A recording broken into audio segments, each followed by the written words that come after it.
Bestie Mart plus Harvest, Blueprints and Magnitudes. Closing Event 2024.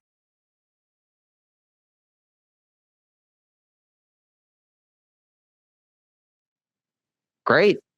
Okay. Thanks everyone for bearing with us. I know we're starting a little bit late, but that's crip time for everyone. Okay, so welcome. My name's Sean Lee. I'm the Director of Programming here at Tangled Art and Disability. Before I begin, folks who are out there, welcome to come on in. As we get started, I'm just going to start with a quick self-description of myself. So I am somebody who is East Asian Chinese. I'm male presenting. I'm also visibly disabled. So my back curves, my shoulders aren't even, and I'm relatively short of stature. I'm wearing this like kind of lacy black dress. I've got long hair, long dark hair that goes past my shoulders, and I'm wearing these like steampunk glasses. They're brown circle kind of frames with these like floating gold lenses in the middle. If you've been to a Tangled event before, you've probably heard me describe these glasses quite a couple times. So as we're gathering here today, I want to start by acknowledging that the land that Tangled is based on is one that is shaped with the historical and ongoing realities of a colonial landscape. Although this talk is taking place both in person and online, we recognize that these realms are intertwined with the colonial politics and systems of our world. Tekaronto, now also known as Toronto, means where there are trees standing in the water in Mohawk. Today, Tekaronto is located on the traditional territories of the Mississaugas of the Credit, the Anishinaabe, the Chippewa, the Haudenosaunee, and the Wendat peoples. These lands were once part of a much larger system with countless nations whose histories may not have been fully documented. And this space is now home to a diverse array of First Nations, Inuit, and Métis peoples and communities, and it serves as a meeting ground for the urban Indigenous Tekaronto community. Tekaronto is covered under Treaty 13, signed with the Mississaugas of the Credit, and the Williams Treaties, signed with multiple Mississaugas and Chippewa bands. However, we remain mindful of the broken covenants and unfulfilled promises made by the Canadian government and strive to rectify these wrongs with the land and with each other. Many of us have arrived here as settlers, immigrants, or newcomers in this generation or generations past. But we also acknowledge those who came here involuntarily, particularly as a result of the transatlantic slave trade, and we honor and pay tribute to the ancestors of African origin and descent. It's important to recognize that the arts and culture sector here in so-called Canada has actively erased, dehumanized, and displaced Indigenous peoples and their stories.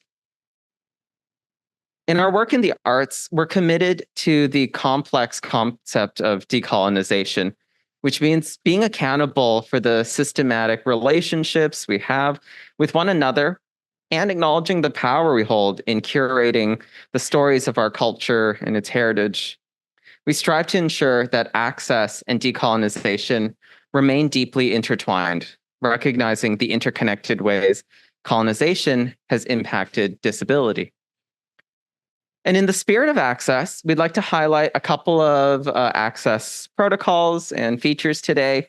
We really appreciate the presence of our ASL interpreters, Cindy and Kimberly, as well as our care attendants here today, who can assist with any support that you might need.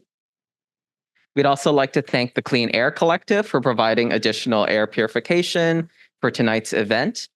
And this is a relaxed space, so please feel free to move around, make noise as needed, keep your cameras off for folks who are joining us online.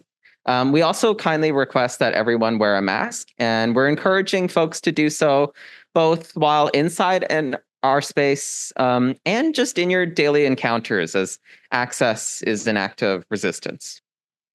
And in that spirit of resistance, I want to talk. I also want to say that we have to discuss the interconnections of colonization. I want to acknowledge the larger context of the world, that as we make these acknowledgments, we commit to deepening our rejection of colonial logics and recognize that multiple people, nearly 25,000 people, have been killed in Gaza in recent months.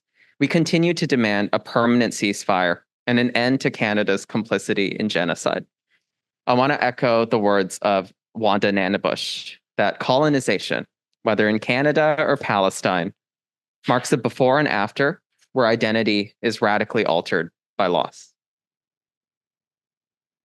So before I pass my mic over to the wonderful Jack Hawk to chat with our lovely artists, Cleopatria Peterson and Felicia Byron, I do also want to take a moment to thank Partners in Arts who made the Bestie Mart exhibition possible. Thank you for all the support. And thanks also to our regular funders as well. The Toronto Arts Council, Ontario Arts Council, the Canada Council for the Arts, the TD Ready Commitment, and all of our individual donors too. I am passing it over to the lovely Jack Hawk. Thanks, Jack.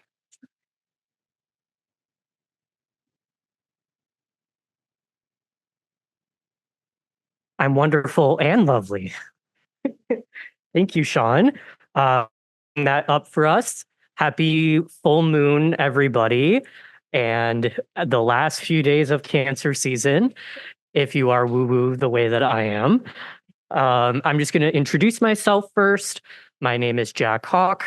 I am the outreach coordinator here at Tangled. I also curated the vitrine space. So Sean curated Bestie Mart. I curated Harvest with Felicia. I use he, him pronouns despite it all. So for a bit of visual description, I'm wearing a lacy, kind of vampiric white shirt. It's see-through with high-waisted black pants and my boots, just have to put that out there. My long black hair with blonde streaks, kind of an overgrown scene moment, and black rimmed glasses and a black mask. Things I also include in my visual description. I'm a mixed Indigenous person. I am white passing, slowly getting my summer coat in, as I call it. And I also include in my description that I am autistic. So as I'm talking, I will not stop touching my hair. I will twitch. I will move in place. I may not look directly at you if you're asking a question, just to keep these things in mind. Yeah, so on that note, before I pass it on to introduce the two artists, I just want to add onto the thank you, to the Safe Air Collective for providing us this filter. Have some things coming up with them that are going to be really exciting. I want to thank Heidi, our gallery manager, for connecting us with them and doing the work to make this space safe for everyone all the time. Jet for setting up this digital space, even as Mercury approaches retrograde. Sean for the curation and introducing us. Nicole for all the work setting up this space, and Sin for keeping us all grounded and keeping us all together. And our intern Sama, who is doulaing on the digital space, who has brightened all of our lives. And the reason I wanted to thank everybody like that is because both of your shows have had such a community behind it. I think that's been a huge theme of both of your shows, you know, whether it's like the theme of the show themselves or having all your friends in the back with us, folding your papers or painting the wood for the works. You know, this was very much, not to sound corny, but I feel like these shows were put on with the power of friendship. And so I really feel there's such a collaborative effort going on here. And I just want to thank you both for bringing that into this space. I think especially as disabled people. The pandemic has led us to be so isolated, and both your shows really brought back a sense of community, I think even to us staff. So I just wanted to thank you both for that. And now, hopefully it's not intimidating to introduce yourselves. I'm going to pass it to Cleo. How can I follow up my beloved Jack? Okay. Hi, I'm Cleopatria Peterson. My pronouns are they, them. For visual description, I am a light-skinned mixed Black person. I am currently wearing this amazing cape thing that I thrifted. It's very cool. It's very short, so enjoy my legs if you can see them. You can also enjoy my cool shoes if you can see them. I don't know. They're like black and gold and very like cowboy-y kind of yeehaw. I have like gold eyeshadow on. My hair is really curly right now, maybe like a 3C, maybe. So with like a orangey blonde. It's not white blonde like I would like it, but you make do with what you get. Kind of like tips with brown. And wearing a black mask. Yeah. Hi.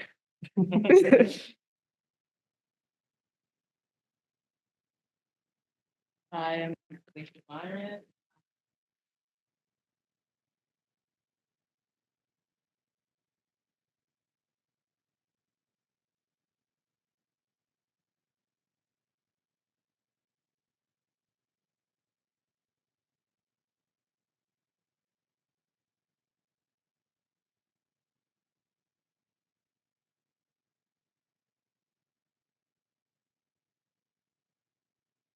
Oh, do that. Yeah, Let's just do that. Oh, wait. Now I hear something. Yes. Oh, yeah, it's working. Okay. Mercury. You said it.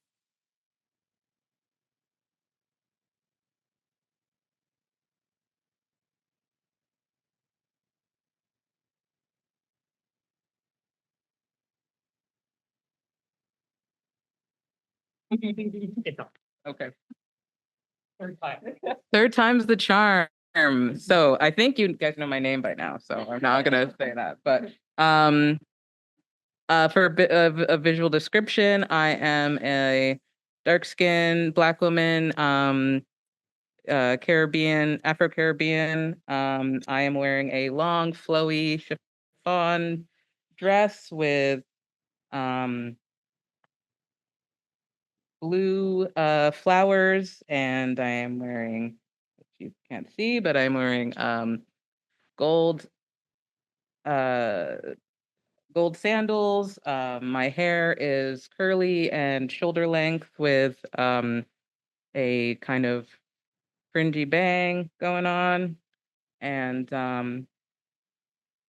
I think that's it for me. We're going to be playing back and forth with the microphone. So yeah, thanks for being this space. We're all so excited to celebrate this long journey both your shows have been on.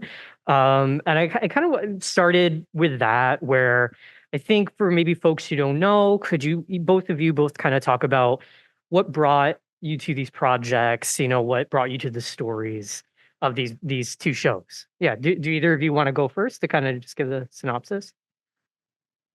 Sure.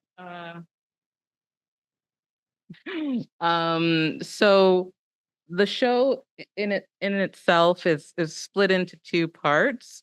Three pieces in the show have are works that I have exhibited before, or work that the world has seen. But the second part of the show features a project that I actually produced for the show and will be ongoing, which is Glinting and Gleaning. And sorry, the question again was What brought you to this moment? right. Yes. So what brought me to the moment of creating Glinting and Gleaning, which is a BIPOC portrait project highlighting BIPOC disabled artists in Toronto.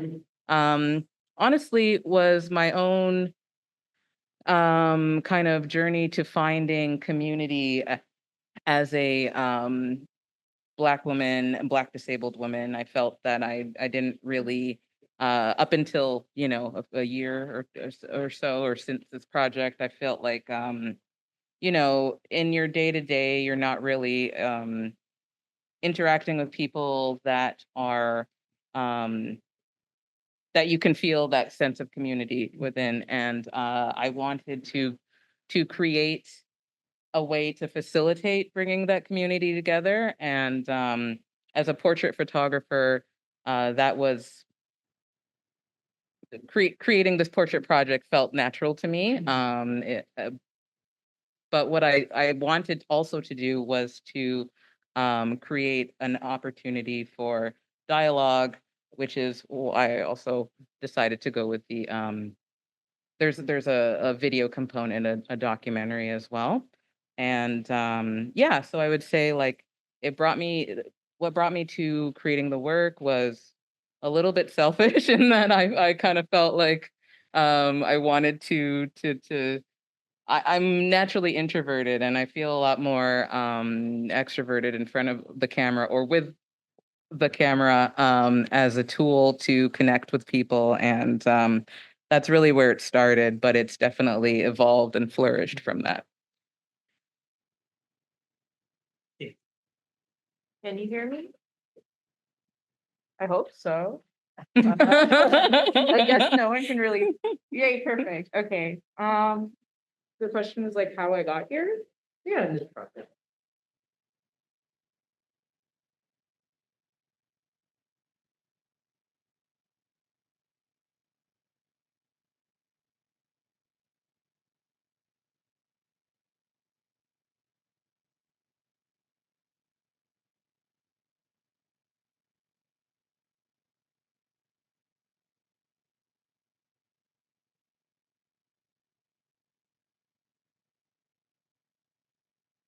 Full time. It's gone. No. Okay, one more time. Let's go.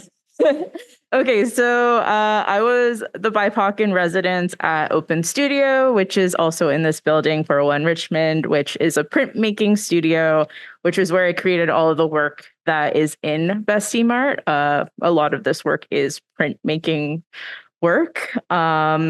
So that's kind of where I was working on Bestie Mart, but it actually started probably at my thesis year in OCAD, which was cut off by the start of the pandemic. So I never really got to finish my thesis in like a proper way because I lost space to create work. Here's a fun fact about printmaking. If you don't have access to space, you can't make anything. Toronto is great at taking away everything you love. So yeah, a lot of Bestie Mart kind of does also speak to space and like being in a space that is safe or accessible. So it was kind of really perfect to expand on it in Tangled because what I had at Open Studio was just kind of like just a small little pop-up shop idea that I got to really expand and make bigger. So yeah, that's kind of how I got here out of spite. I love that. So something that we're gonna get woo woo. So, Cleo, what do you mean when you say that? Well, you'll find out. Because something I think that exists in CRIP and disabled art making is there's the physical pieces, but I think there's so much interpersonal and emotional nuance behind the work in disability arts. And having been working with you two for months and months now, I think a medium you both use where I'm going to out you all. So Felicia has a Scorpio moon and Cleo has a Leo moon, which I thought worked really well because a lot of Felicia's documentary was having these one-on-one interviews with folks in the community. And basically all of us said we had never felt more comfortable in front of a camera, answering personal questions. And I really feel like even with the quilt that is outside, that a lot of the way they use intimacy is like a medium. And Cleo, on the flip side, I feel like your show uses like fun and humor as a medium, which I don't know what you think about this, but I feel like that's a very autistic way of being. We're like naturally seen as mischievous, and we kind of cut through a lot of the social boundaries to get to the meat and the heart of it. So yeah, I was wondering if you two had thoughts about the ways that like your disabled ways of knowing have come into those processes of how you make your art. I guess for me, I have to be funny at all times. Like I need people to like laugh with me on things. And also I think like when you really do like look at the content of Bestie Mart, like it is really cute. It's kind of kitschy, but engaging with it at like base level, you're like, oh, this isn't funny. Like it's not actually funny stuff. It's not funny that you can't have access to HRT. It's not funny that you can't like go outside and like not get hate crimed, or you can't afford groceries, or like all of these things. Like they're not funny. And like if you experience them in a non-funny way, you kind of want to unalive. So like sorry, content warning. Sorry. It's awesome. Sorry. Um, we're not apologizing. It's just like you need to like, this is how I navigate these really heavy topics is by using humor. Because you have to laugh or it's so hopeless and dire, at least like with how I navigate it. I don't know. I think if I wasn't a funny person, then I don't know what I would have to offer. Is kind of how I navigate it. But yeah. No. Oh, right. Just one. Yeah, just one. Unfortunately, well, it's all good. Not unfortunately. We're sharing. Sharing is caring. Love it. Community. Yes, it's community. Yes, yes. It's on brand. For me, particularly with the portrait work that I do, I want to say, Cleo, like I love that this is funny. It kind of, we need to laugh or otherwise, I am so worried about, and I love like, well, the reason why I'm bringing it up is because with my work, I find that I have been playing it safe as a photographer for quite some time, um,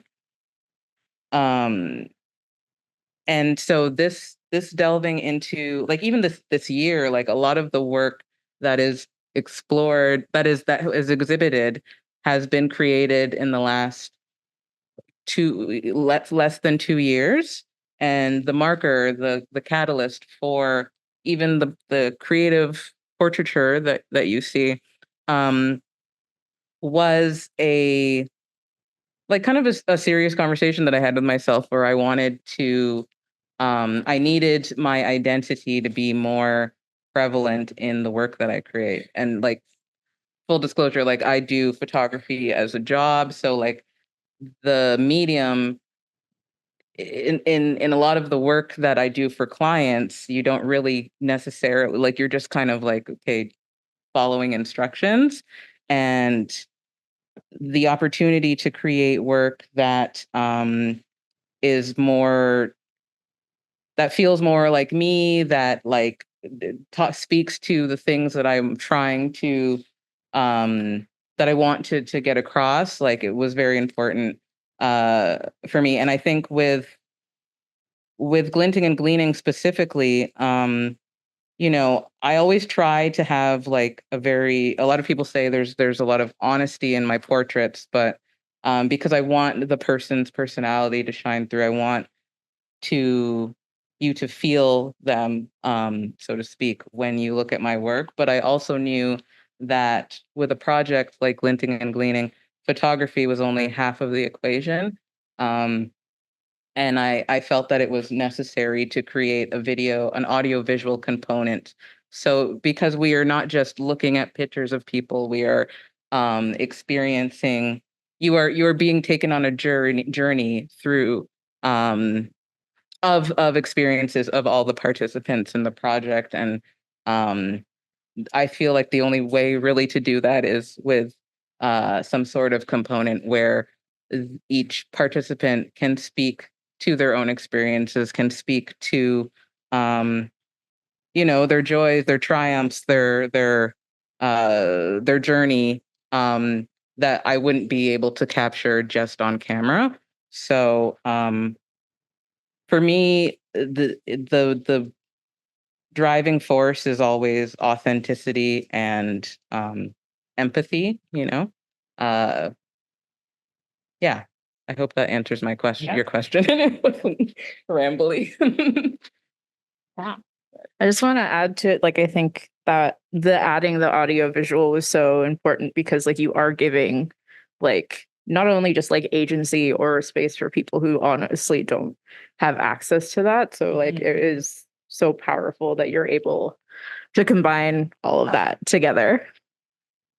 Oh, and originally, it's called Harvest, Blueprints and Magnitudes, but originally I wanted to call the show Seen, Felt, and Heard, and I still feel that that title applies to what has been experienced through Harvest, being that you are hearing from the artists, you are seeing through the photography, but you are also feeling, because you're feeling, if you've seen the documentary work, things do get quite emotional at times, and uh I think that, like, in a very like emotion, like a way in terms of like feeling each other emotionally is very important in terms of uh creating something that brings, visibility, but also like allows to create a voice for the people that I am connecting with. Um yeah, and yeah. Awesome. And yeah, feel free to interject back and forth. I think that's so great. And something else that I really like about your shows sitting together is, Felicia, I know you work a lot with futurism in your, whereas like Cleo, I feel like your show is very much like, here's what's happening right now, whether you want to talk about it or not. And there's like a futurism theorist who says that when we think about futurism, it comes through like the radical longing that comes out through our art we make and the music we sing and the culture we live in. And I really see that in both your work. So I guess I wanted to ask, like, open-ended question. You can take it in whatever direction, but what has it been like to share that space right here in Tangled? And I know you both previously like have worked in art spaces where you're sharing space with a lot of folks, like in studios. And so yeah, I was wondering how that kind of has impacted the way you're navigating present and future in your work. Sharing space. Yeah, but feel free to go wherever. I'm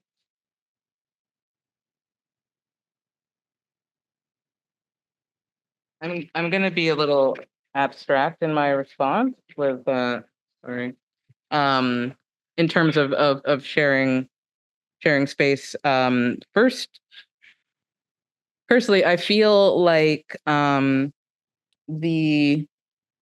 Glinting and Gleaning project was like, when I was thinking about how I wanted to create the conversation, I had originally thought of like a round table discussion, kind of like um Hollywood Reporter, like, the interviews, right?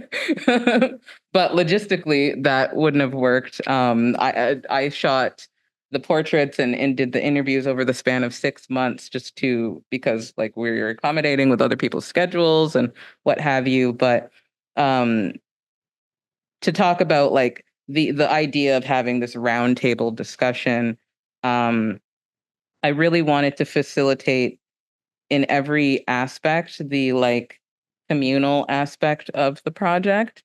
Um and although a lot of people were not in the room together, I wanted that to come across with the documentary, and how I edited it to kind of um string together like everybody answering a similar question. But what I would love to do is still have that kind of like roundtable discussion, because I think it is important to share hold a literal space. There's a beautiful energy of like, everyone sitting together and experiencing and like speaking to their experiences and feeding off of each other. I tried to create that in the editing process, but I think it would be really beautiful to like maybe as I expand on this to facilitate that kind of discussion.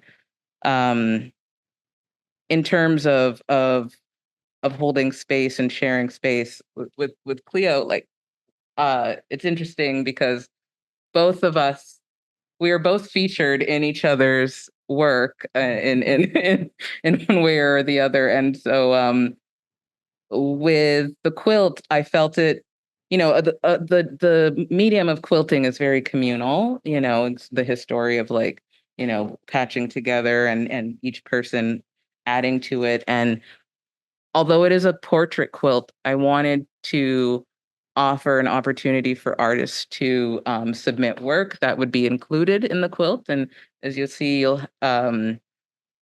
there is one of Cleo's beautiful prints that is also included. And I think that was, and specifically, I wanted one of the pieces to be Cleo's, because I think that there's this really beautiful symbiosis between our two pieces. And you'll see of Cleo's portion of Bestie Mart that goes into the library. There is a Bestie of the Year collection of portraits of the amazing Tangled staff. And I personally love collaborating with other artists through my work. And I thought that it was really special that we were able to collaborate in that way through our respective exhibitions. Yeah. Yeah, I'm so happy that I got to share space with you and also like have that collaboration as well. I feel like speaking to like working in Tangled as a space, like I feel like I'm ruined for any other art space. Like I don't think any other art space is capable. Well, they're capable, but like they're just not on this level right now. And it's not even like a level that's hard to be at. It's just like there's so much care and community praxis in this space that like I love being in this space. I love just being here, even if I'm not working on my show. Like I love the people who work here. Like it was like really just easy to like put the show together and like make work and do everything here because Tangled is such a beautiful space. Yeah. I think that was the question. I don't know. I love Tangled. I want to just like live here kind of and like not go anywhere else because it's just like such a great space. And it does have to do with access and having people who like understand that we're still in a pandemic and like, care about disabled people and like keeping each other safe and like just like the bare minimum really. But yeah.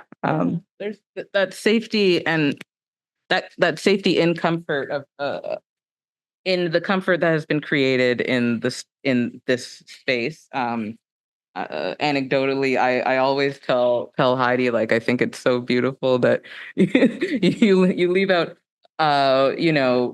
water and snacks for patrons, and just in how it is there's a culture of empathy and safety that is really refreshing. And both Cleo and I both like spent many nights and days here, and sometimes you can just come here and have a nap. It's lovely. I when creating the quilt was also a very collaborative and communal act, in that I did so with my very close friend and bestie from one of my day ones, who's in the audience, CM Pink. And one of my concerns was I was like, neither of us have the space to do a quilt in any of our apartments, and I was like, I don't know how I'm going to do this. I'm not going to know how I'm going to like get this together. But, everyone here was just like, just come here, just set up shop here. And that's what we did. We're here sewing until 3 a.m. and just knowing that like you are supported as an artist, not just in so many different ways is really invaluable for sure. Yeah, I think that speaks to like what I mentioned, I think before about like space and access, like being able to use Tangled as a space that also like finish the production of like my pieces was like very important. And the fact that I could do that here, I'm very grateful for. Yeah, Toronto doesn't really want artists to have spaces right now. Because we started late, we're actually getting pretty close to the time. So I think I'll ask you one more question and then we'll open it to the audience to ask questions. I'm going to ask the question of, where do you see your show is going next after this, and what's your hopes? Anything you want to promo before we do the Q&A? Yeah. I think you should. Yeah, you should. Specifically, I am expanding on glinting and gleaning. Like I've always maintained that it is an ongoing project. I see many quilts in the future. I see connecting with not just the disabled community in Toronto, but outside of the city, outside of the province, hopefully outside of the country, and most recently, like in the most recent in the most like thinking about what I want to do like next, we're actually going to be building on the documentary. So I would love to do like a full-length version, which is not just, interview specific, but also has much more immersive components like a day in the life, footage. You'd love to travel and spend time with artists over more than just, a day or like a half an hour. Studio visits, something that, these elements that really take people on a journey of understanding what the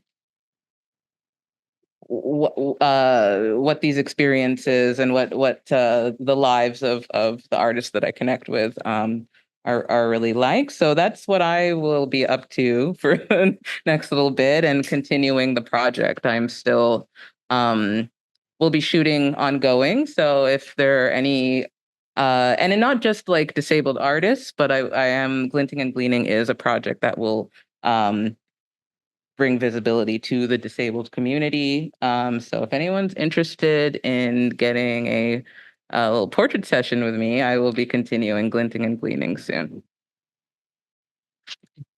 Yay. Bestie Mart's over. I think its iteration in Tangled is like the perfect kind of like send off for it because it had been iterated before at Open Studio into something small. So like I'm good with what I did. I am proud of it. I'm proud of it. I'm proud of it. But yeah, I think it's done what it did and was supposed to do.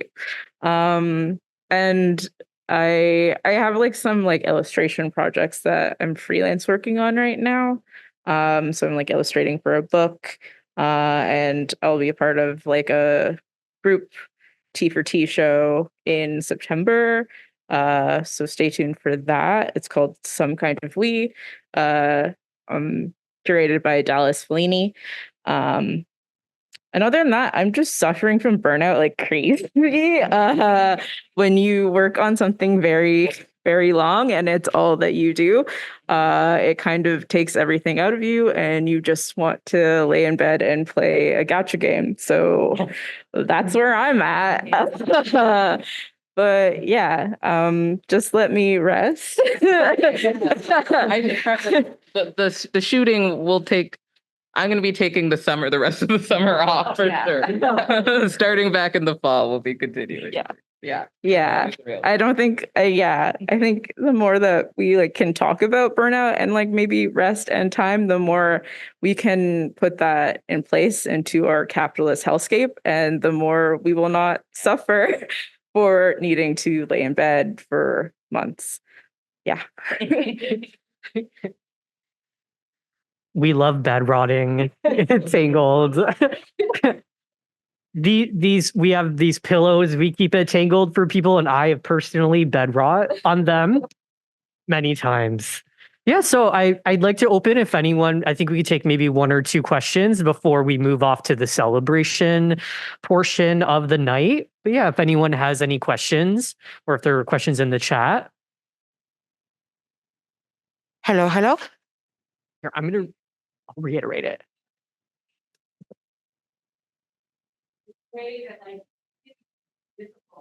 For other spaces. Thank you. You mentioned that Tangle does things right in a way that other spaces haven't been able to meet, even though it really is like an easy minimum of access. And I'm wondering if you could maybe talk about what you think some of the not just most important, but maybe most joyful parts of that could be incorporated into our cultural and communal and social spaces. Sure. I think it is hard in terms of art spaces, because when you are fighting to keep your access, like as we've seen like this year, like every place that you probably care about or does like work, especially with BIPOC folk, are like having GoFundMes, like asking to stay open. So when like capital and money are at the forefront of that, that is always going to be kind of what maybe comes first, even though it's not what the space wants to prioritize. And because of that, I think the care and the time that like having like an art space and an artist work together, that can get lost in that. But I think because Tangled is a disabled art space, like we are working on crypt time, we are able to kind of prioritize well-being over like profit and stuff. So I think there's just like they account for time that might be necessary that isn't often given in other spaces in terms of like tight deadlines, like when things need to be in, which is the same to a tight deadline, I guess. The communication is chill. I don't know. There's just like, I don't feel pressured to like be productive and be on. And maybe that's also like a me thing where I navigate being an artist a little bit differently. I think like I don't see myself as a fine artist or anything. And like, I guess there's all of those, the baggage of people who do kind of navigate that space. Like I don't subscribe to that. I don't know if this answered you. I hope it helped. Well, I could touch on that. Also, some of those things unexpected too, of just like, it costs nothing to be chill with people. Right. Yeah. And you mentioned like you felt a little spoiled with in terms of how our experience at Tangled has been. And I agree. Like I come from the commercial world where like there is no chill and things need to happen when, you know, the deadlines are very tight and strict. And this is my first solo show, and it's also my first time showing in a space like Tangled, which prioritizes, you know, wellness. Like there's so many times when everyone was just like what do you mean you didn't sleep last night, Felicia? Like, it's not that serious, like, but I'm just like, no, it needs to happen, because I'm still in that thought process of not wanting to be, not wanting to be the weakest link or what have you. There's always that kind of, energy in especially corporate or commercial, doing commercial work and working with teams in that way. But working with a team like Tangled, which wellness and well-being is prioritized and encouraged, and in every way, shape, and form, really just changed how made this experience so much more healthy for me, because like if I'm left to my own devices, I will be pulling all-nighters, I will not eat, I will, for example. So I think also, like, this is also my first solo show as well. So I've been in like other shows that are a bit smaller or different, and not to like say that those spaces weren't great either. It's just that I had like weird ideas that Tangled is like, yeah, we can make this happen. Like I was like, I want a vibe checkout. I know that there's a way that we can have a vibe checkout theoretically, as someone who's worked in retail. Like I know that we could make this work, but I don't know how. And then Jet, who is the most amazing person ever, like made it happen. And like, I don't know if I was in another art space, if someone would be like, yeah, we're going to program a vibe check for you. Exactly. Yeah. So like, I don't know, everyone just kind of went the extra mile. I wanted a pink grocery cart for like the video that we were filming for the 360. We got the pink grocery cart from the Octazone that's on Yonge Street, all because I wanted it. Like everything I wanted for Bestie Mart happened, and I don't think it would have happened in another space. And I don't know if I would have even asked for the things that I wanted to happen. So yeah, I'm just like so grateful. Everyone here is so special. Like when I made the Bestie of the Year wall, like I mean it. Like with like my entire being, like everyone here is like forever my bestie. I love them.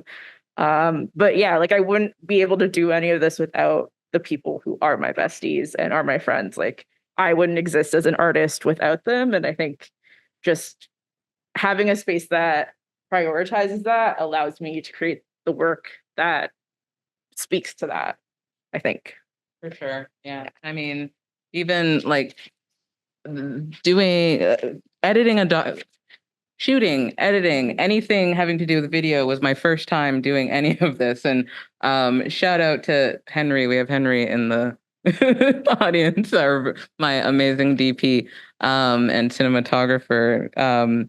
But in terms of like making sure that the video components were accessible, like shout out to Jet. Where's Jet? We love Jet. Because I was like losing it on how to figure out like adding captions and SRT files. All of that is not, I mean, I know that like photography and videography can kind of feel like they are cousins. And probably they are, but there's a lot of things that like I just had no idea. And it was my first time delving into it. And I wanted to make sure that I was doing right by the project and by, how people would be experiencing the project. And it was, I like even like just those little things, like those little editing things that Tangled was more than happy to like help me navigate was really, I really appreciated it for sure. Can I just do one? Well, I'm so sorry. I think also like the way that they encouraged me to like for having ASL for the audio descriptions that have been playing during this also. And like the giant Braille juice boxes, having like other points of access for people that normally you're not going to find in another gallery space. Like, because like with our work that is so like grounded in community, like you want to have so many points of access available so no one really kind of gets left behind in that. And I'm so grateful that this space really prioritized that as well. Yeah, and it inspired me to like, sorry. Yeah, I know. I'm done. It inspired me to like create work that to add elements to my already existing work that I had done before. So like when you go into the audio room, there is a tactile piece that I have embroidered because I wanted, that is another form of like feeling the work that I don't know that I would have thought to go down that road if it wasn't for like exhibiting in the space and wanting to make sure that the work was extrasensorial and able to be experienced by all. Okay, sorry. No sorries. I love my yappers, but I'm thinking we're hungry. Yeah. Sean, is there any, can I just...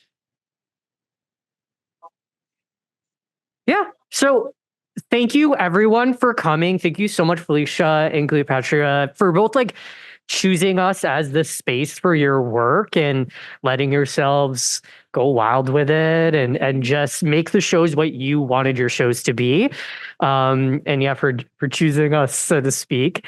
And definitely making the past few months of my life much nicer. And thanks everyone for coming. We're gonna have a celebration now for the end of our program year and for these two artists in the courtyard.